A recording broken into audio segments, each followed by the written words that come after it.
Hi everyone, so welcome back to the channel. On today's tutorial, I'm gonna show you how you can see the connected devices on your Spotify account. So as you know that a Spotify account can be linked or connected to different devices, and here I want to show you how you can see the list of the devices. First, you just need to go to your profile, click on this your name initial at the top left corner, and here click on the settings and privacy, and then you just need to scroll down until you find devices section. Okay, this one.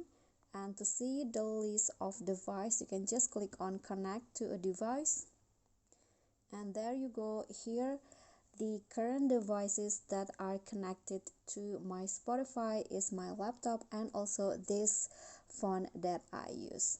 Okay, so that's all for me. I hope the simple tutorial will be helpful to you. Thank you so much for watching. Please don't forget to subscribe, like this video, comment, and also click on the thanks button below. Thank you.